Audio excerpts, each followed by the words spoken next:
नमस्ते प्यारे बच्चों, आपका स्वागत है हमारे चैनल द किताब पाठशाला में। पिछली कक्षा में हमने पढ़ा था कि कैसे एक नन्ही चिड़िया के लिए यह दुनिया धीरे धीरे बड़ी होती गई। पहले अंडे जितनी, फिर घोंसले जितनी, फिर पेड़ की डालियों जितनी, और अंत में जब वो खुले आसमान में उड़ी तो उसे समझ आया कि संसार तो बहुत बड़ा है।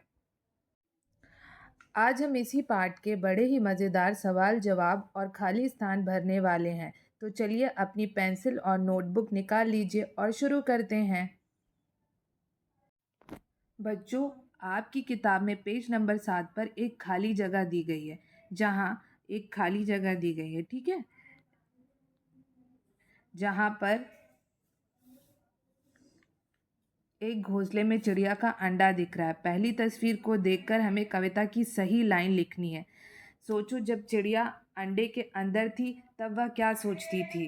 तो हमें इस चित्र को देखकर कविता की लाइन को लिखना है यहाँ पे, ठीक है, इस इन लाइनों के ऊपर। तो चलिए इस प्रश्न के उत्तर को हम देख लेते हैं। एक बार मैं फिर प्रश्न को पढ़ देती हूँ। नीचे दिए गए चित्रों को ध्यान से देखिए। चित्र से मेल खाती कविता की कुछ पंक्तियाँ उदाहरण के रूप में दी गई हैं। अब कविता की उपयुक्त पंक्तियों से रिक्त स्थान की पूर्ति करनी है।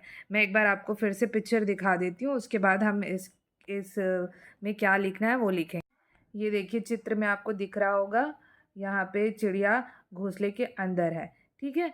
तो हमें यहाँ पर कविता की पंक्तियाँ लिखनी है। चलिए शुरू करते हैं। तो यहाँ पर आपको लिखना है, सबसे पहले मेरे घर का अंडे जैसा था आकार, तब मैं यही समझती थी बस इतना सा ही है संसार। बहुत अच्छे, इसे अपनी किताब या कॉपी में तुरंत नोट कर लीजिए। चलिए बच्चों, अब हम लोग जल्दी से अनुमान और कल्पना वाले प्रश्नों पर भी चर्चा कर लेते हैं और इसके बाद ये चैप्टर यहाँ पे ख़त्म हो जाएगा, ठीक है। तो चलिए शुरू करते हैं। यहाँ पर हम जल्दी से प्रश्नों को पढ़ लेते हैं, उसके बाद हम इस पे चर्चा करेंगे। कविता की पंक्तियाँ, आखिर जब मैं आसमान में उड़ी दूर तक पंख पसार, चिड़िया ने अंततः इतनी दूर तक उड़ान क्यों भरी होगी। पहला प्रश्न ये है। दूसरा प्रश्न है, पक्षी खुले आकाश में बहुत दूर तक उड़ते हैं। लंबी दूरी, हजारों पेड़ों और सैकड़ों घोंसलों के बीच पक्षी अपना घोंसला कैसे ढूंढते होंगे। तीसरा प्रश्न है, पक्षियों ने आकाश में उड़कर जाना कि संसार बहुत बड़ा है, हमारे पूर्वजों को यह बात कैसे पता चली होगी। चौथा प्रश्न है, जब आप कहीं बाहर जाते हैं तो घर के बड़े बूढ़े आपको कुछ निर्देश देकर भेजते हैं। क्या पक्षियों के माता पिता भी उन्हें उड़ने के पूर्व कुछ निर्देश देते हैं? यदि हाँ, तो वे निर्देश क्या क्या हो सकते हैं? तो बच्चों, यहाँ स्क्रीन पर मैंने सभी प्रश्नों के उत्तर पीडीएफ फॉर्मेट में लिख दिए हैं। चलिए जल्दी से हम लोग इनको पढ़ लेते हैं। कविता की पंक्ति, आखिर जब मैं आसमान में उड़ी दूर तक पंख पसार, चिड़िया ने अंततः इतनी दूरी ही तक उड़ान क्यों भरी होगी। चिड़िया ने इतनी दूरी तक उड़ान इसलिए भरी होगी क्योंकि अब उसके पंख पूरी तरह मजबूत और उड़ने के काबिल हो चुके थे। साथ ही उसके मन में अपने पेड़ और डालियों से आगे अनजान दुनिया को देखने, नए फल खोजने और अपनी स्वतंत्रता का आनंद लेने की गहरी जिज्ञासा रही होगी। दूसरा प्रश्न हमारा, पक्षी खुले आकाश में बहुत दूर तक उड़ते हैं। लंबी दूरी, हजारों पेड़ों और सैकड़ों घोंसलों के बीच पक्षी अपना घोंसला कैसे ढूंढते होंगे। पक्षियों के पास दिशाओं को पहचानने की अद्भुत प्राकृतिक क्षमता होती है।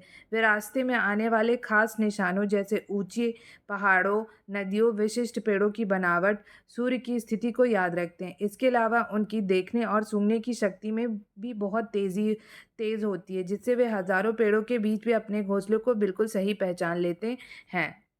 तीसरा प्रश्न देखते हैं, पक्षियों ने आकाश में उड़कर जाना कि संसार बहुत बड़ा है, हमारे पूर्वजों को यह बात कैसे पता चली होगी।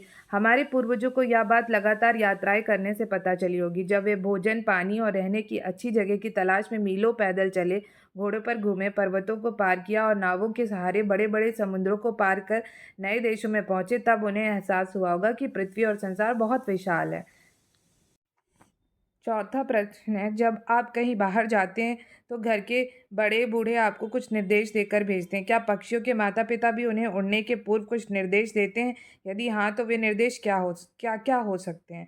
हाँ, पक्षियों के माता पिता भी अपने बच्चों को पहली उड़ान से पहले अपनी भाषा या चहचहाट में निश्चित ही कुछ जरूर निर्देश देते होंगे। जैसे मेरी कल्पना अनुसार आसमान में उड़ते समय शिकारी पक्षियों जैसे बाज या चील से बचकर रहना, हमेशा अपने झुंड के साथ हमेशा अपने झुंड के साथ उड़ना, अकेले दूर मत जाना, थक जाने पर सुरक्षित और ऊंचे पेड़ की डाल पर ही आराम करना, जमीन पर पड़े दाने को चुगने से पहले आसपास किसी शिकारी बिल्ली या जाल को ध्यान से देख लेना।